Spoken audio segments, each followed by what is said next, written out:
ஆண்டவருடைய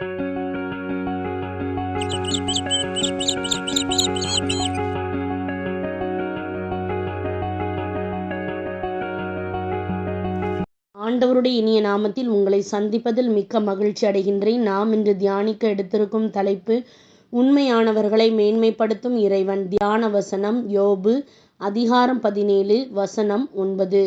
நேர்மையாளர் தம் நெறியை கடைபிடிப்பார், கரையற்ற கையினர் இன்னும் வலிமை அடைவர். இந்த வசனத்தின் மூலமாக கடவுள் நமக்கு உணர்த்துவதை சிந்திப்போமா? கிறிஸ்துவுக்குள் பிரியமானவர்களே, நம்முடைய ஆண்டவரும் மீட்பருமான இயேசு கிறிஸ்துவின் வல்லமையுள்ள நாமத்தில் உங்களை வாழ்த்துகின்றேன். நீதிமான் தன் வழியை உறுதியாய் பிடிப்பான், சுத்தமான கையுள்ளவன் மேன்மேலும் பலத்து போவான் என்பதே இன்றையான வாக்குத்தத்தமாகும். ஒரு மனிதன் பாவம், அடிமைத்தனம் போன்ற கோபாக்கினையின் வாழ்விலிருந்து இறைவனுடைய கிருபையினால் சுத்திகரிக்கப்பட்டு கிறிஸ்து இயேசுவின் மூலம் மீட்பை பெறும் பொழுது அவன் மெய்யான நீதியிலும் பரிசுத்தத்திலும் தேவ சாயலாக சிருஷ்டிக்கப்பட்ட புதிய மனிதனாகின்றான். வாலிபர்களாய் இருந்த தானியேலும் அவனுடைய நண்பர்களும் இஸ்ரவேலராயிருந்தும் பாபிலோனுக்கு சிறைப்பிடித்து கொண்டு போகப்பட்ட பொழுது கர்த்தருக்குள் உறுதியாக இருந்து வேறு தெய்வங்களை பணியாமல் விசுவாச வீரர்களாக எவ்வளவாய் சாட்சிகளாக விளங்கினார்கள்.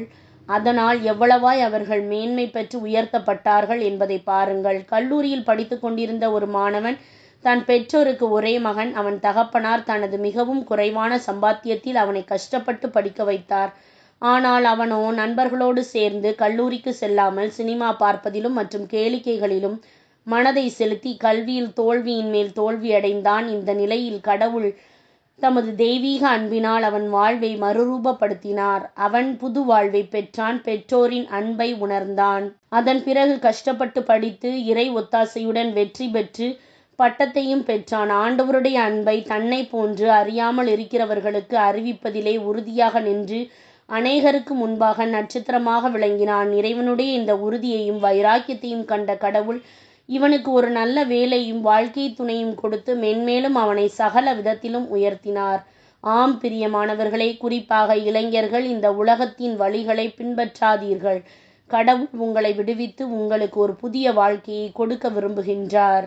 நம்முடைய கைகள் சுத்தமானவையாக இருந்தால் நாம் நமக்குள் மென்மேலும் பலப்படுவோம் என்று ஆண்டவர் நமக்கு கற்பிக்கின்றார். அறுவை சிகிச்சை செய்வதற்கு முன்பு மருத்துவர்கள் தங்கள் கைகளை கழுவுகிறதை நீங்கள் வீடியோக்களில் பார்த்திருக்கலாம். சில மருத்துவ கல்லூரிகளில் அறுவை சிகிச்சை படிக்கும் மாணவ மாணவியருக்கு இது ஒரு தேர்வாகவே நடத்தப்படுகின்றது. அவர்களுக்கு சோப் கொடுக்கப்படும். குறிப்பிட்ட முறையில் கைகளை சரியான விதத்தில் கழுவுவதற்கு கற்றுக் கொடுக்கப்படும். அறுவை சிகிச்சை செய்வதற்கு படிக்கும் மருத்துவ மாணவர்கள் தங்கள் கைகளை சரியான விதத்தில் கழுவுகின்றார்களா என்று ஆசிரியர்கள் கண்காணிப்பார்கள். அவ்வாறு கைகளை கழுவிய பிறகு கைகள் நுண்கிருமிகள் இல்லாமல் சுத்தமாகி உள்ளதா என்பதை பரிசோதிக்க ஒரு குறிப்பிட்ட திரவம் கைகளில் பூசப்படும். கைகளில் நுண்கிருமிகள் இருந்தால் அந்த திரவம் ஒளிரும். அப்படிப்பட்ட மாணவர் அறுவை சிகிச்சை அறைக்குள் நுழைவதற்கு அனுமதிக்கப்பட மாட்டார்.